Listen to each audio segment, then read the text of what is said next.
Running a business is hard, but doing it while having a family is like playing the boss level in a video game, but the boss is your kids and they keep changing how the game is played. In this week's hot seat episode, the coaches all agree that if they're working on their business, they feel guilty for not being with their kids. And when they're with their kids, they feel guilty for not working on their business. But the funny thing is, their kids are why they started their businesses in the first place. Jonathan is as much of a learner as a sharer in this episode, where everyone shares the ways that they manage running their businesses while not letting it overtake their family lives. I'll be back at the end to recommend another episode. Enjoy. All right, so this is going to be great. I'm really, really looking forward to this conversation where we're going to be talking about fitting it in with kids, or maybe deciding not to fit it in, or what to fit in with kids. I feel like there's going to be some very high level discussions where we're going to kind of commiserate a bit. Let me just see, show of hands, who has children right now? So almost everybody here, okay. And then but I mean, what's also interesting about this is that like kids are just a constraint. Like even if you don't have children or don't ever have children, I feel like those types of constraints are useful to be able to figure out how to navigate your business when times are tough or when time is a little bit more squished. And I'm talking as a guy whose kids decided to play wake up tag last night. When one of them was awake, the other one was asleep, and when that one woke up, the other one decided to go to sleep. So today is one of those days as a parent. Anyway, this is I'm gonna start the conversation off, but I don't want to be the only one talking. I would love this to be more of a conversation, and the reason for that is this is something I think about a lot, but it's not something that I pretend to be an expert in. And I want to make that very, very clear. I think that I do this reasonably well, but it's also taken a lot of time and a lot of effort. And I also have a lot of advantages. My wife is a full-time mother. We have family who live close, like my parents live around the corner from us. We can walk to them. And my sister too. And all of those are lifestyle decisions, for sure. My wife was a doctor. She could have worked as a physician, but decided to be a full-time mother. And, we could live anywhere, and we decided to move away from our parents. But I also know that those types of decisions are not possible for everybody, even if they, wanted to make them. So, I understand those things. And that's why I say, I'm, I'm, I'm as interested in what will come up from everybody here in this conversation as I am in what I have to say. I do have a few points to hit on. Why don't I start with one, and then I'll open up the floor if somebody has, something they figured out about themselves from their time kind of since with their children, kind of managing their business.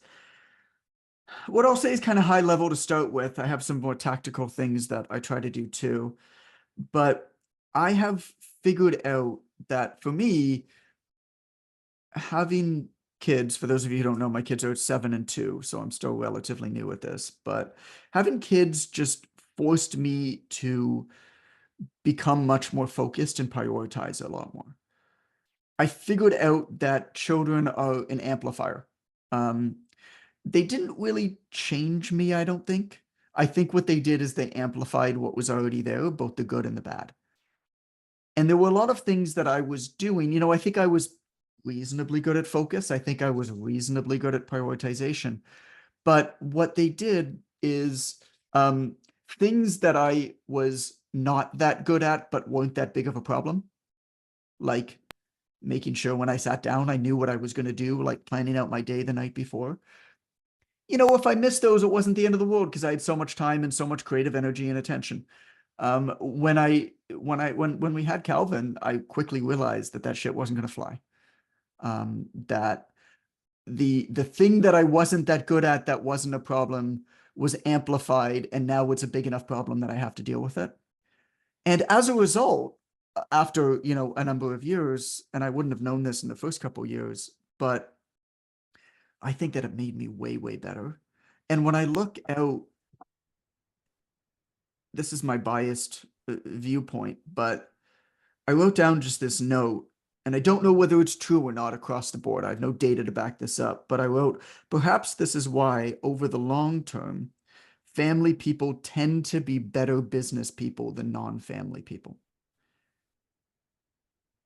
I I have no data to back that up, but it seems to me that the people that I see out there that are very, very loud at any one given time and perhaps getting a lot of attention. What do they call them? The couple's dinks, double income, no kids. Like that's their choice, which is totally cool. They're often quite loud. They're often a lot louder. They're often making waves for a very short period of time. But when you look at the people who are even conventionally, much more successful and move up the ranks in businesses and lead big organizations and do great things, they're almost inevitably always family people. And I actually think that that has a lot to do with forced constraints, forced focus, forced prioritization, and also forced time off. Um, Forced time off. So that's what I wanted to lead with. Does anybody have anything burning that they wanted to share? I'd love to hear from you. So when I Or hear David. that, I hear a big part of like the transition that I'm trying to make through this mentorship of like having that like I feel like when I have like big blocks of time and I've got like the energy and like focus, like I do really well. And it's like the defining the work, the fitting into small things. I can schedule it around. Like I can't do the like 12, 14-hour day, which I did for years before, which was super effective. Because Right. now like I see how important it is to like have my, 6 a.m. to 8 a.m. getting them out the door every day, and then having like time after they come home to like do like dinner and baths and go to bed, and like doing that and being successful in work is kind of like the big transition I'm trying to make in my life right now. Hmm. Anybody else feel that? Throw up your hands if you feel that. I definitely do. I mean, I'm constantly feeling that. So thank you for sharing, David. Appreciate I that. feel like in my family dynamic, quitting my corporate job and refusing to work 2 full-time jobs anymore has actually really enhanced everything because of the nature of my family. Both of my kids have special needs of some kind. One is more, her needs are more needy, and like they manifest in bigger ways than the other one. So I feel like because I have worked multiple jobs for so long, um, we were already really good at kind of compartmentalizing, like, this is what we're doing at this time, this is what we're doing at this time, because we already thrive on routine and structure. But now, like, it's been amazing actually to decide, like, I'm actually going to do this now because it allows me to be so much more present at those same times. So, like, from like 6 to 8, like we're getting out the door, we're getting ready for the day. Like it's just better now because I can Yeah. be present. And then like we can dance while I make eggs instead of like, you gotta get out of the house. I gotta go. I have to be in 18 places. So for us, it's actually just been this massive improvement. Like my son, both kids were in the car recently. It's me and two kids and a Malamute. So like we're like very, very, very close. Virtually, well, there's like no support in the area. Both of my parents are dead and all of my siblings live far away. Um, so we're very, very close. But yeah, I speak to like the management of the household being like, this is how I'm choosing my family to live Mhm. from this point forward. It's amazing. We were already so good at the things we were good at. And now what I was gonna say is my son, I had them both in the car and I was cracking these stupid jokes. Like they were so dumb and so bad. And my daughter was like, what is wrong with mom? And my son was like, Madison, she's like this all the time now. Like just so Right. it's actually been I don't feel like I'm struggling to like block out time because they need routine anyway. It's just everything is better now because I'm not feeling the chaos. What So I'm it's like, hearing from you, Mandy, is structure breeds freedom. Is yes, this yes, misconception that the more time we have and the more open space we have, the better, the more things we're going to be able to accomplish.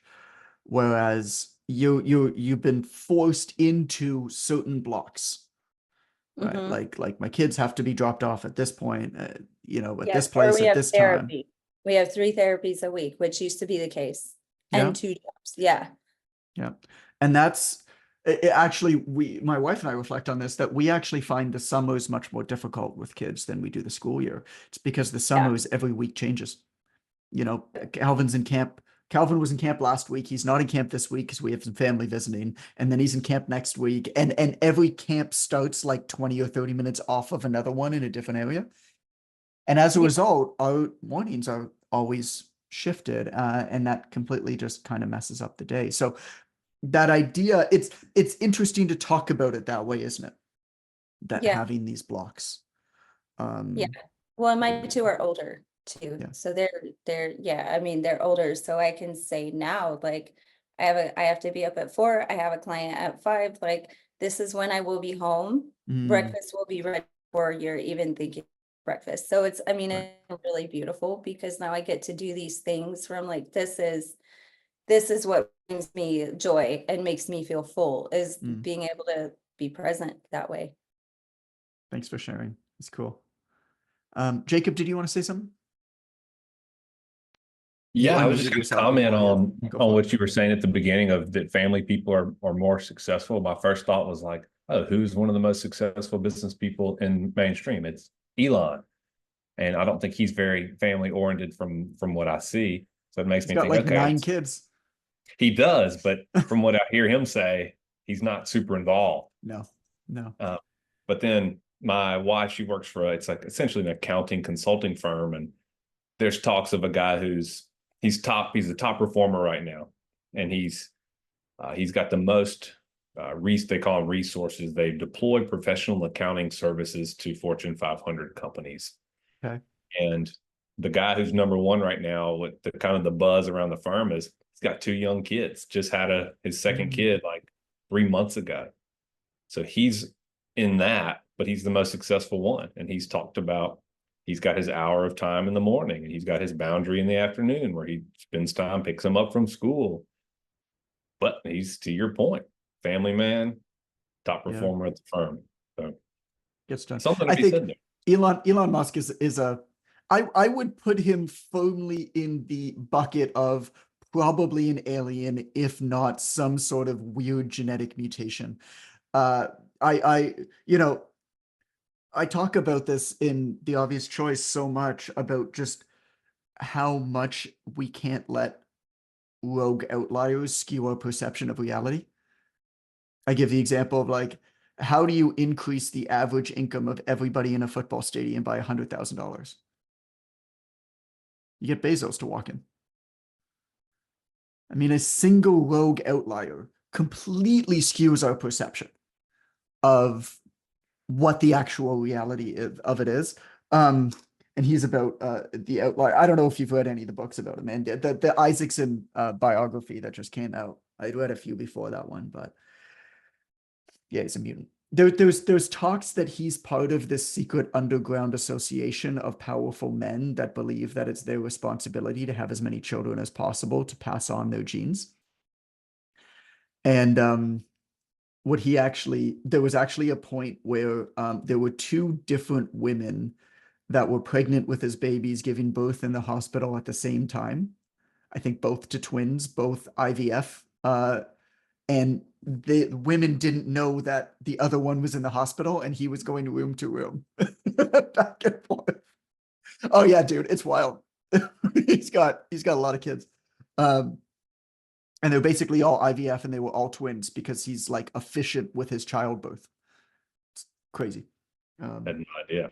Anyway, that's Musk. But okay. There's one like super tactical thing that I heard a while back that I want to share. This is just one of those little things that I found. This is not me saying that I do this all of the time. What I'm sharing is stuff that I do when I'm doing things well, and that when things are not going well, or I don't feel as connected to my kids, or I feel like I'm there but not present with my family at night times, I realize that this is one of the things that's missing and fix it. And this is how I fix it. So this is me saying that I do this when times are good and I don't always do this. The name from it comes from Jason Khalipa, if anybody's familiar with CrossFit stuff, but he called it AMRAP mentality, as many reps as possible. And the idea behind that is like, when you're on, you're going as hard as you can possibly go. And when you're off, you're resting. And there's kind of no in between. And the specific example that he gave here is like AMRAP mentality for family is when you're doing work, when you're on your phone, particularly for me, you're on your phone and you're getting stuff done, or it's not there.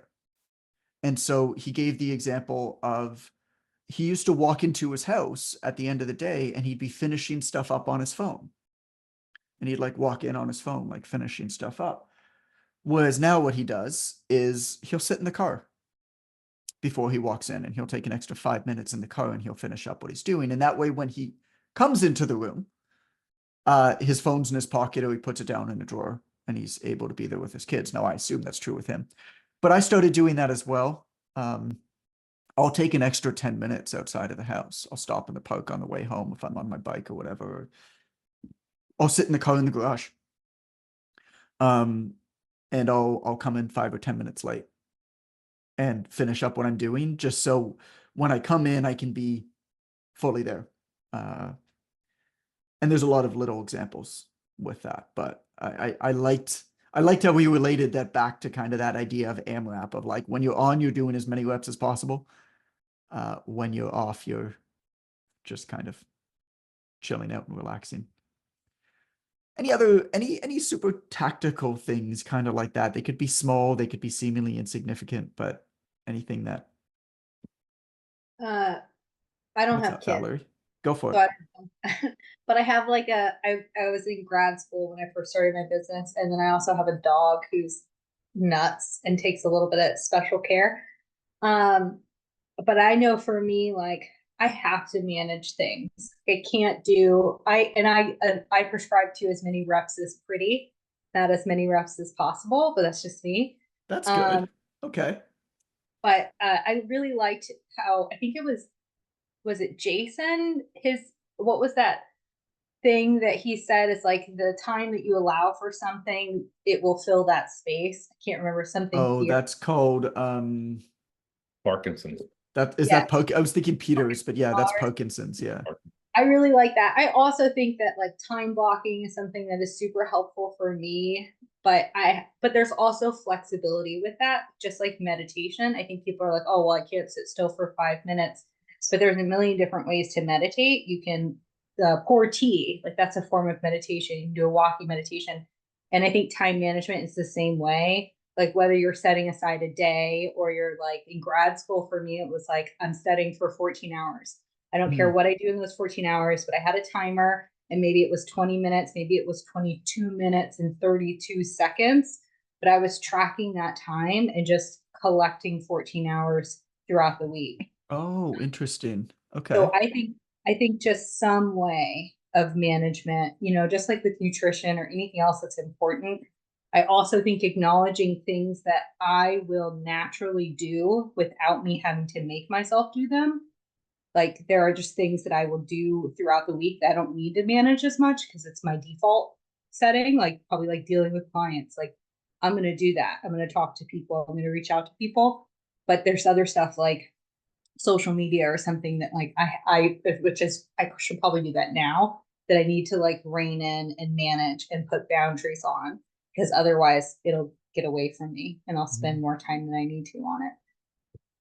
Anyway. I love that you shared that, because that's the exact opposite that I operate.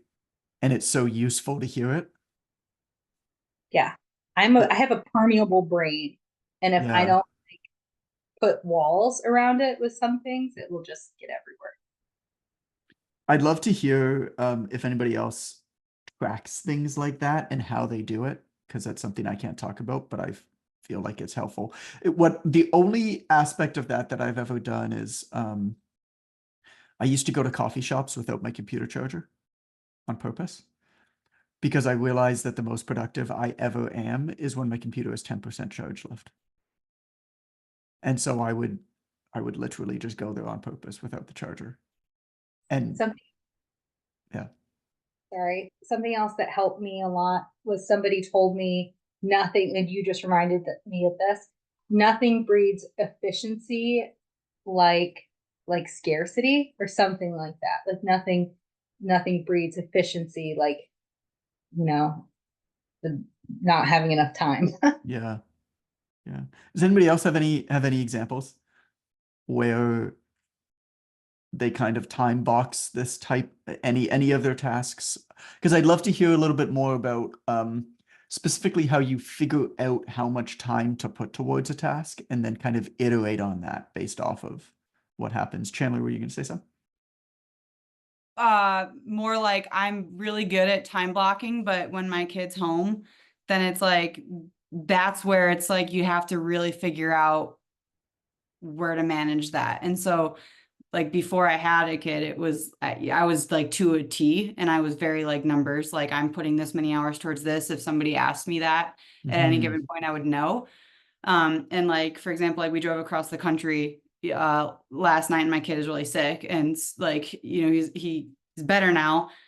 He went to daycare today at like 10:30 instead of 8:30. And so like I time block, but things are constantly changing with a kid. And so that's where it's like the thing that I've had to really hone in on, and it's not maybe where I could probably improve, where it's more number centric of where I'm spending, like amount of time I'm spending, where it's when I go to bed every night, I look at my calendar and I'm like, what are the 2 things that I'm going to get done? And so that way, like when life shifts, I can objectively say at the end of the day that I did the 2 things, no matter what, that I said that I was going to do. And so I've tracked those metrics versus like time spent, because it's the outcome versus output sometimes. And that's at least made me feel a little bit better, like I'm tracking what I'm doing, because I've had a kid at home with me until he was 2, before he went to daycare full time. And so the time blocking is great, but can be really hard. And so I've had to judge it by other ways. What I'm hearing is there's an element of overcoming guilt there. Yeah. Of if you're planning on doing something and it doesn't get done, you feel guilty, almost like there was like a failure, and it's out of your control a lot of the time. Yeah. Whereas what you're doing is you've designed a way to build a priority sequence to say, hey, in an ideal world, I'm going to get all this stuff done. But if something happens out of my control, which often does, then here's what I need to make sure that I focus on. Yeah. And then even if that doesn't happen, because some days shit really hits the fan, right? Then you know that that's the one thing that you pull towards the next day. Yeah. Yeah. I very need validation. So I have to give it to myself, and like to not feel guilt if I can. Again, it's like the same thing with clients. It's like if they've never worked out and then you set them to work out 5 days a week, and then they only hit 1, they'll just see the 4 days they didn't do. And so since becoming a parent for myself, I've had to do that for myself. And because I'm very like, I won't ever turn off. Like I want to keep working. Yeah. There's a huge guilt of like, I'm not doing enough in my business and I'm not doing enough as a parent. And so to self-validate that I am still moving in the right direction, it's just giving myself like 2 things that no matter what happens, I'm doing those each day. I do a slightly similar thing where I have like columns of stuff. So there's like there's 1 to 3 things that are like, these have to happen. Like these are the things that if I do these things today, it's a win, like it's a successful day. And then I have the next iteration of things that it's like, hey, if the day goes according to plan, I might get these things done, but it never goes according to plan. And then I have the never ending list of stuff, and things just kind of move right to left. But they never, like there are some items in the 3rd column that have been there for about 3 months. And it's just a reminder that like, these maybe aren't that important. Yeah. Like if they hang out there, but it is a little bit of the expectations thing. What's an example of things that are being like column 1 versus column 2 versus column 3? So it's it's sometimes it's day based. So like on Mondays when I do client check-ins, it's like, okay, the thing that I'm going to accomplish on Monday is I'm going to respond to all of my client check-ins. Like Cool. that's Okay. like that has to happen today. Like even if I have to stay up and do it after I go up and deal with a screaming kid for the 17th time after I'm putting them down and they finally go to sleep and it's midnight, right? Like that's when I'm going to do it, but it has to get done before I go to bed tonight. Sounds like you in my house. Yeah. So like that's like it has to happen today, Sure. sort of. Or on another day it might be like, all right, I'm gonna write, it's everybody who needs a program this week gets their program this week, or Okay.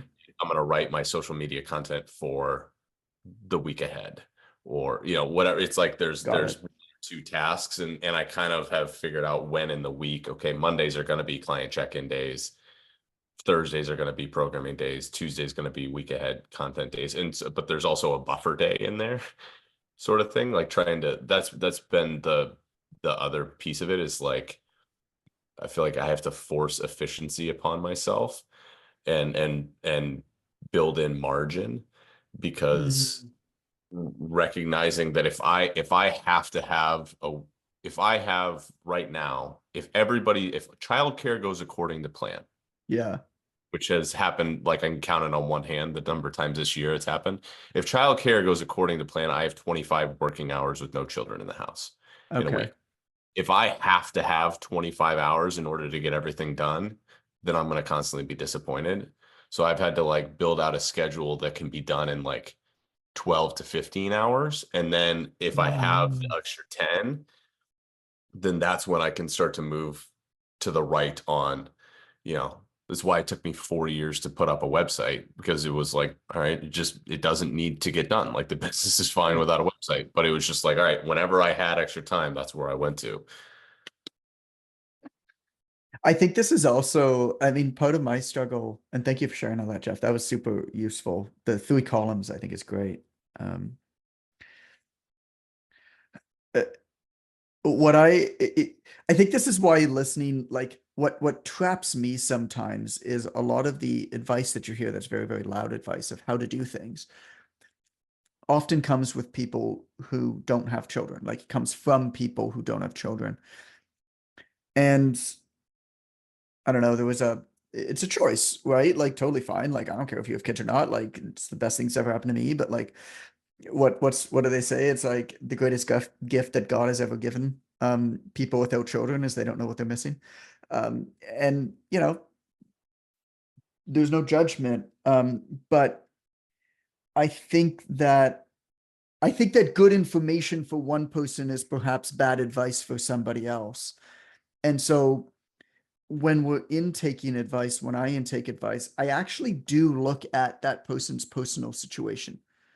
Not as a necessarily, yes, this is good advice, no, that's bad advice, more as what are the biases, what are the constraints, like what's this person working with, right? And will this fit me?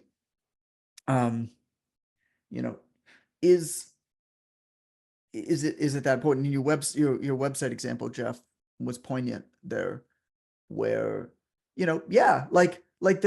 it's probably a good idea to have a website. And if I wanted to optimize things, and a lot of people that you hear from talk about optimizing things because it's way easier to sell people on a lot of the optimization stuff. It's way easier to sell information. I say sell information, whether you're selling it in a book or whether you're just selling like a free piece of content, you're still selling information. It's way easier to sell the stuff that majors in the minors. It's way easier to sell the minutia. It's way easier to sell somebody on how to pretty up their website or how to make a better thumbnail for social media than it is to sell somebody on here's the deep prioritization and how to figure out what not to do, even though it's a good idea. And so I think what you're doing there, Jeff, is really, really smart. Billy had a question. Billy, you wanna read it out? You had a question for Jeff, I think. Yeah, no, everything I've heard so far has been great. Like the ideas that I've tried quite a lot over the past few weeks and months. I have 3 kids, and the time blocking is something that admittedly is something is new for me, and it works better some days than others. But I think I've actually done what Jeff has done, the column type of approach, without actually thinking of it in that way. And it just feels a bit more natural for me right now to think of one subject at a time per day, rather than maybe 3 or 4 per day in separate time blocks. So I was just curious how Jeff kind of structures that for the rest of his week. Yeah, I mean, I'm not going to sit here and pretend like this is exactly how to do it, but I have one day a week where I have at least one kid at home with me. So I have like in a best case scenario, I have 4 working days, and so I try to have like one major task per working day and so Monday is client check-ins, Tuesday is content creation, Thursday is programming, and Friday is sort of admin back end stuff. And then every day has a block of time on the days where it's least likely, I would say, for interruptions to happen to childcare. I have blocks of time where I do client calls. And then on the days where there could be, there's a little bit more volatility, those are the days that is kind of like an open work block. And so that might be like, and so that's like, listen, if that 3-hour work block comes out, but it's just a work block. It's not necessarily like, okay, this is designated for something. It's just like, this is a work block. And when I show up for the work block, I just like kind of look at my list of things that I have, or what's the next thing on my list of things to do. Cool. Thank you. I want to read the comment that you just put, Chandler, because I actually copied it down for my notes, and I might quote you in my next book because it's so good. Chandler said, I have guilt that I'm not growing my business as fast as I could because I have a kid, but my kid is literally the reason I have a business. There was a moment a couple weeks ago where I was lying in bed with Calvin reading him Willy Wonka and the Chocolate Factory, because it's awesome, by the way. I hadn't read that book for a long time. It's so good. The next one, not so much, but God, it's good. But it was 9:30 at night, and I'd read to him a few chapters. And he asked me for the 3rd time to read him just one more chapter, as children do. And a part of me wanted to say no, because I had in my mind that there was a book proposal that I wanted to work on after I said goodnight to him. Like I was going to sneak in some work after I said goodnight to him. And so a part of me wanted to say no. And then a smarter part of me clicked in and was just like, wait a minute, like, what am I doing? Like, there is only going to be a very small amount of time in my life where Calvin is going to want me to read books with him in bed at night. Pretty soon, I'm going to have lots of time to work on book proposals at nights, sadly. And so, yeah, I mean, I clicked in, and read him some more, and we fell asleep together, and it was wonderful. There's these I call them life sequencing issues, and it's this idea of when it's what I call the when I finally problem.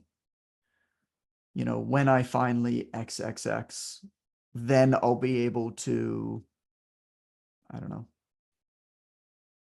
read to my kid at night or whatever. That's not how it works. So what I've started to do, and I haven't done enough of this yet to really like talk about documenting it, but what I've started to do is I've started to document the areas of my life that are really special yet expiring. And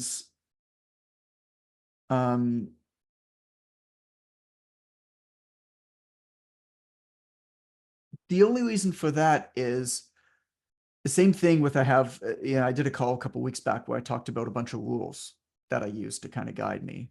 It's, if you weren't on that call, it's in the portal. We can help you find it afterwards. But The rules are useful because they're just reminders to myself in my call it my system 2 brain, like Kahneman system 1, system 2. System 1 is fast acting, reactive. It's good enough for most things. System 2 is more thoughtful, more strategic. Most everything that we do day to day is system 1. It's kind of knee jerk because it's less energetic. But system 2 is when we make better decisions. And so what the rules do is they force me into more system 2 thinking on a more current basis, while kind of bypassing or shortcutting these situations. And so this idea of kind of documenting areas that are special yet expiring are very, very useful in just reminding myself, be like, oh yeah, no, that's one of those moments. Like, don't be a dumb, John. Sit there and read the book. You're going to be able to work on book proposals later. Like, life is longer than you think. You're making the mistake of overestimating what you can accomplish in 1 year and underestimating what you can accomplish in 10. So, don't be a dumb. Yeah, the Mexican fisherman story is a good one. Jeff, David, you guys both brought that up. Does everybody know that story? Throw your hand up if you know the Mexican fisherman story. It's actually Portuguese fisherman. That's Paulo Coelho wrote The Alchemist, was the first one that came up with that. But the idea of it is that there was this fisherman, I'll call it Mexican fisherman. There was this fisherman in Mexico that went out and caught 2 fish every single day, was done by noon, came home, gave 1 fish to his mother, had 1 fish himself, made it for dinner, and then played guitar and drank wine with his friends at night, and woke up the next day and did it again. An American businessman finds him and says, oh, you're finding these great fish. Like, you should catch a few extra fish, stay out a little bit longer and catch a few extra fish and sell them in the market. Then you'll have some more money. And the fisherman says, and then what? And he says, well, with that more money, you can hire a crew. And then what? Well, with that, you'll be able to catch even more fish, make even more money, and then be able to buy more boats. And he says, and then what?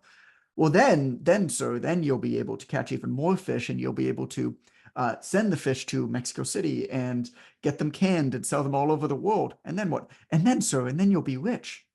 And then what? Well, then you'll be able to finish work at noon and give a fish to your mother and drink wine and play guitar with your friends. And so that's the Mexican fisherman story. I've met a lot of Mexican fishermen in my travels. And I think about it a lot. What's up, Chandler? What's your point? No, on just that? like I've literally lived that, because I grew up in Illinois, and 6 years ago, and I was making double what I'm making now. But I had the same amount in my bank account because I didn't want to live in Illinois, and so I traveled.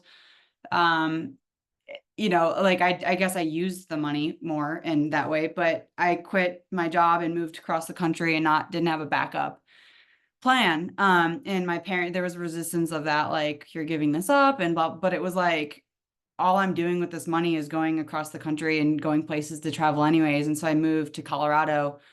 And I'm much happier because it's where I want to live. So I'm not spending money on plane tickets to then buy hotels and mountain bike hotels. Like, I'm just here. And so I was making significantly less, but my bank account was the same because I was just doing exactly what I wanted to do. But I like heard that story and I was like, that resonates. It's a pretty poignant story.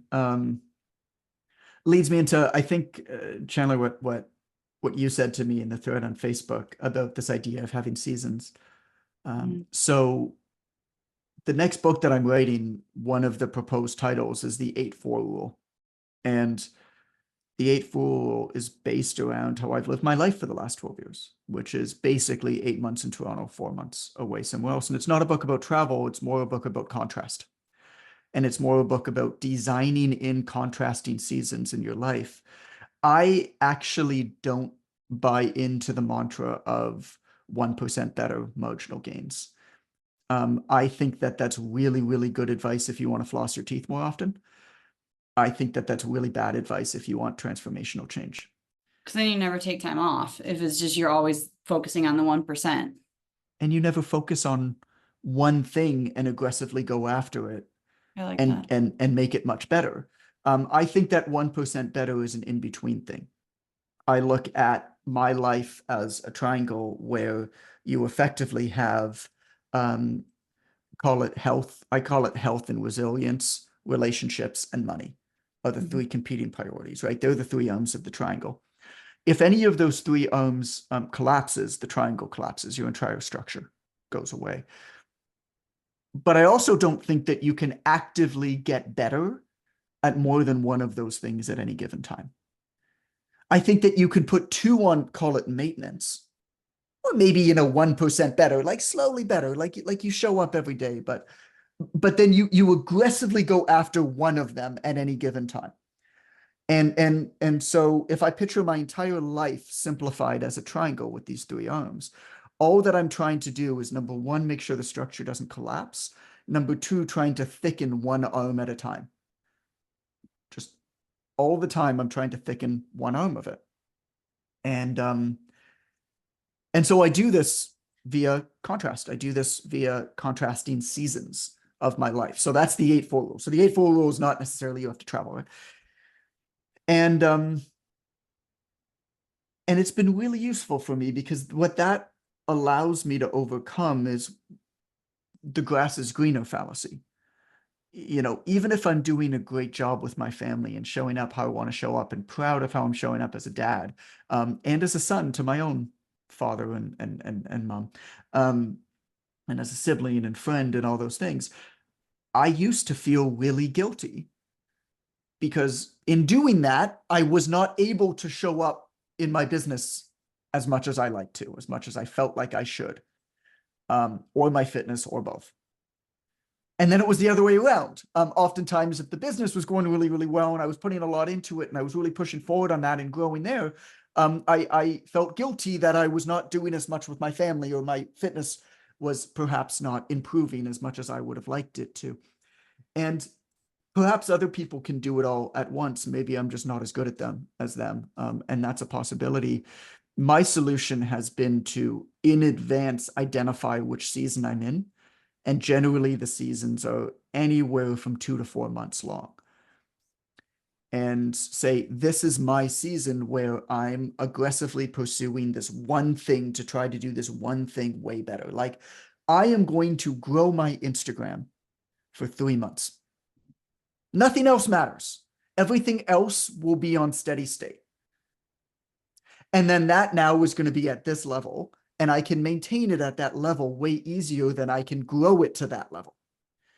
I'm going to improve my fitness, because I started to look around a while back, and this is, somewhat pessimistic, but I started to look around my friends and people that I know, and I was like, why is it that every year I kind of leave and come back and nothing seems to have changed?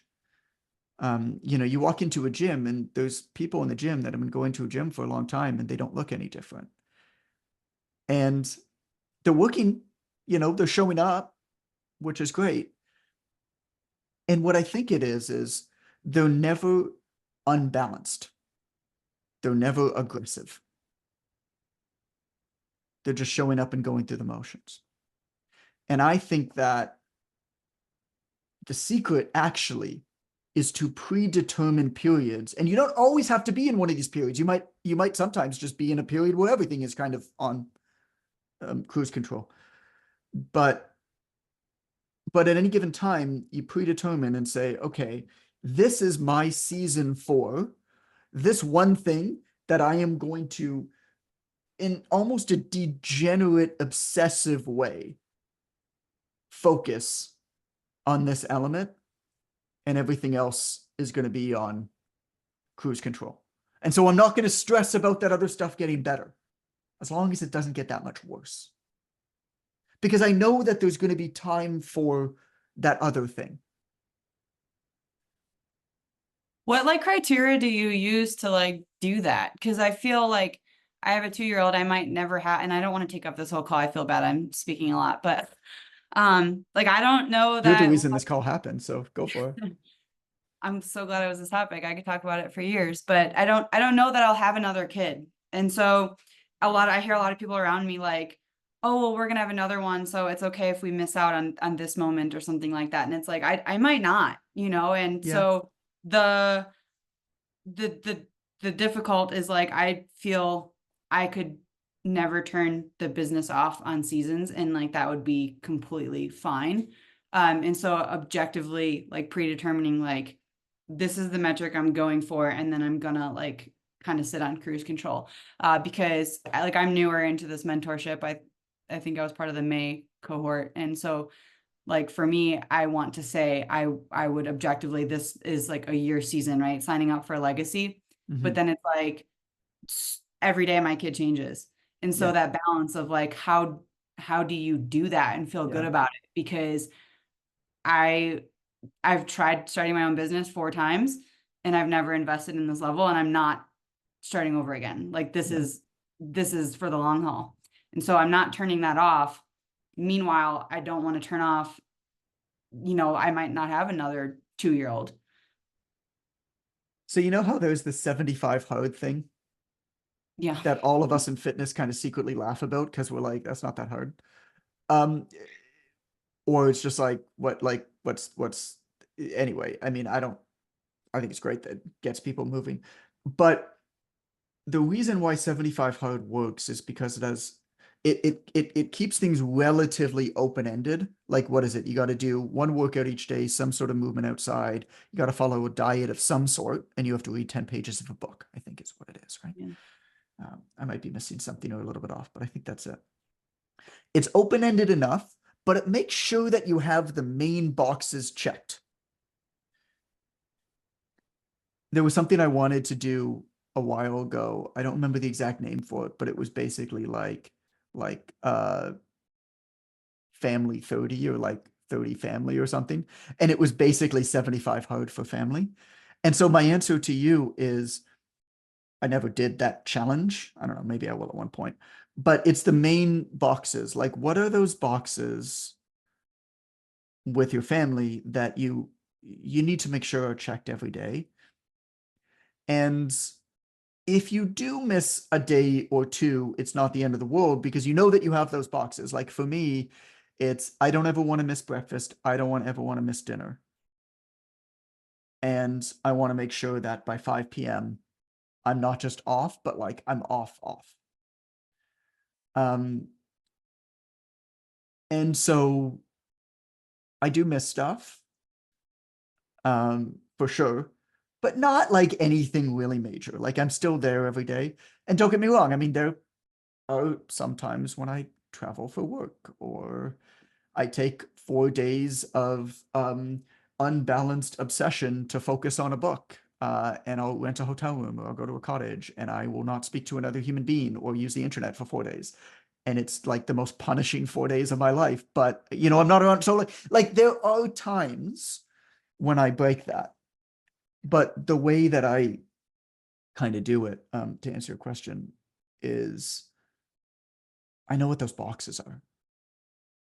And as long as those are checked, I'm pretty happy with the job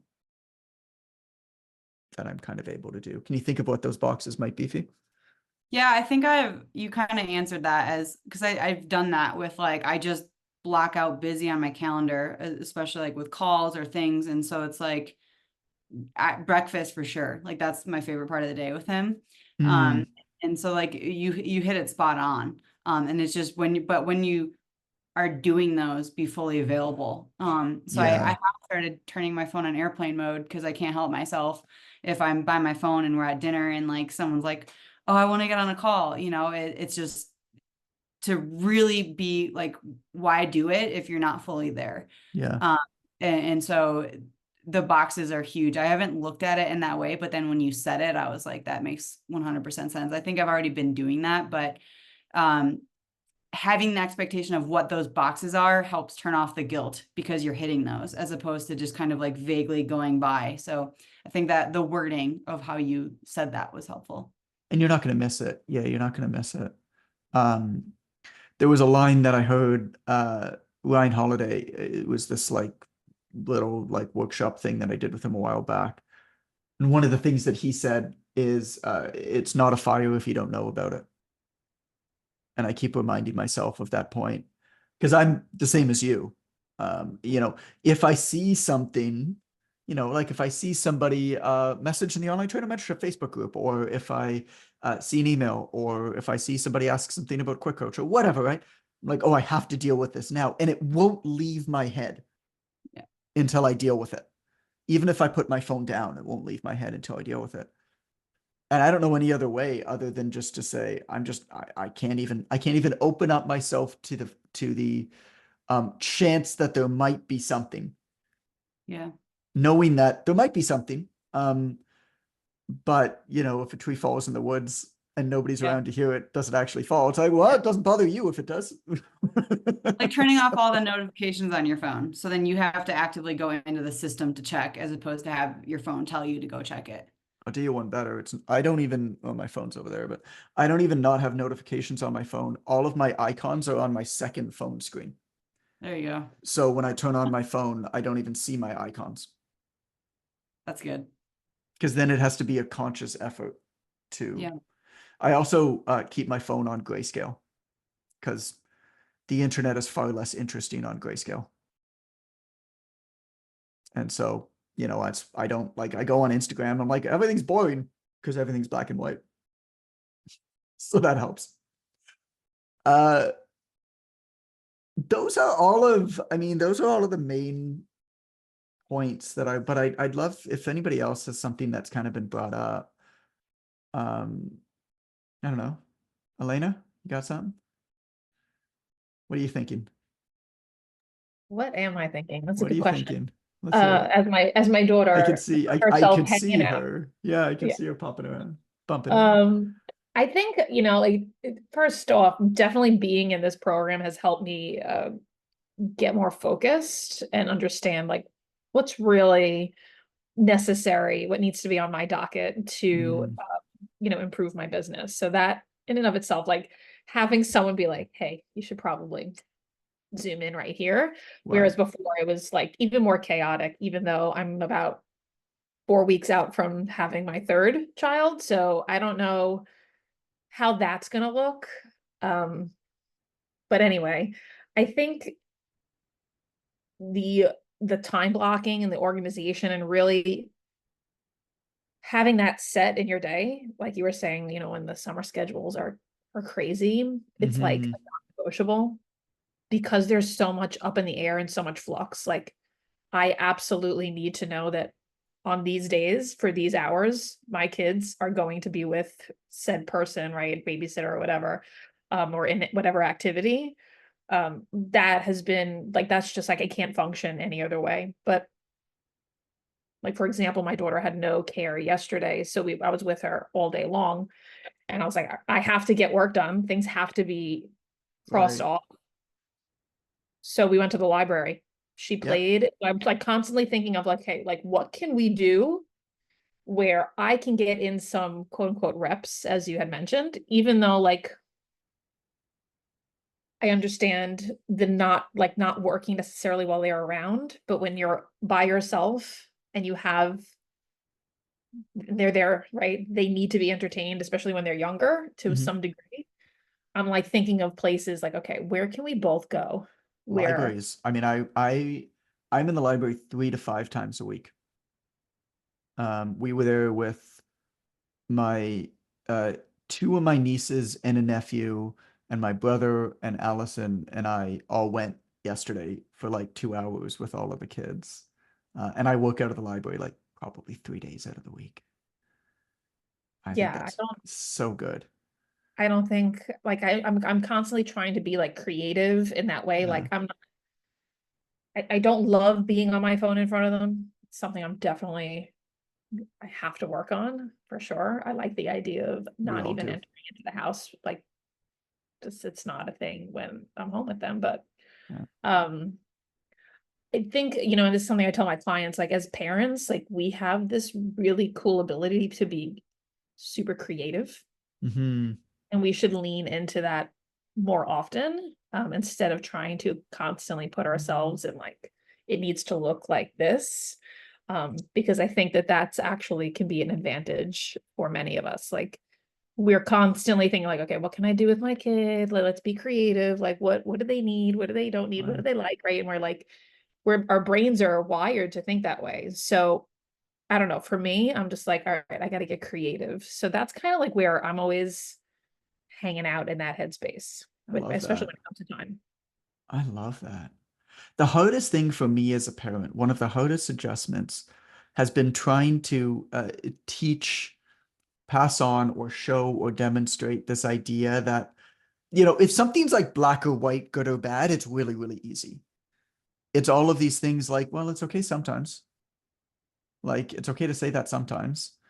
Or it's okay to act this way sometimes, or this is how you act towards people like these people. This is how you, those I find difficult. And with the phone, I think being on the phone is fine if you have something to do on the phone. And so you could say that to a kid, or you can kind of show it. And so again, preface, this is what we do when we're doing this well. This is not what we're doing right now, because right now we are not doing this well as a family. But what Allison and I have done from time to time when we do this well is we actually have our charging station by the door. So we enter most often our house through the garage, not the front door. Yeah, Elle's been there, so she knows. And you enter through the garage. And we had a charging station. Basically, we have like a comfortable chair by the door at the entrance from the garage. And that's where we charge our phones. So we keep our phones there. Our phones don't enter the house. And then when we have something to do, there's no limit to it. We go there and we use our phone at the charging station. We can talk on the phone. We can do whatever we want on it. And then when we're done, we leave. And to me, what that demonstrates, I mean, I don't know whether this is true or not, but to me, what that demonstrates, to Calvin particularly, Jaden's kind of still a blob who doesn't, he kind of thinks now, but not as much. But to me, what that demonstrates is it's okay to use this thing. It's a tool. But we shouldn't mindlessly let it addict us. We should control our tools. We shouldn't let our tools control us. They have a purpose. That's at least what I hope that it kind of communicates. But again, that's only what we do when things are good. So this is me saying, do as I say, not as I do. Well, thank you so much, everybody. This is fun. Really, really appreciate it. Yeah, I got like these are my notes. So Awesome. there's a lot for me to think about here too. I feel like I gained more than I gave here, and I'm just super grateful for you guys all showing up, and happy to continue this conversation anytime. So feel free to post anything in the group. Appreciate you all. We'll talk soon. Amber here. Thanks for listening in. This episode was from a group call from Jonathan's online trainer mentorship, where we host hot seats every 2 weeks. The mentorship is where we take anyone doing from $1,000 to $20,000 a month or more and help them scale up. If that sounds like something you'd be interested in learning more about, please DM the word mentor to Jonathan on Instagram @itscoachgoodman. If you're looking for another episode to listen to right now, I'd recommend episode 209, Scaling in Quantum Leaps, Not Baby Steps. You may reach a point in your business where you have to make a decision. Either be happy making what you're making now, or that you want to make the quantum leap to much, much more. In this episode, you'll learn how to define the pillars of your coaching so you know which experts to add to your team, how to create your organizational responsibility chart and choosing which responsibilities you should keep, and managing the fear of clients rejecting changes in your business process. Again, that's episode 209, Scaling in Quantum Leaps, Not Baby Steps. Thanks again for listening, and we'll catch you next week.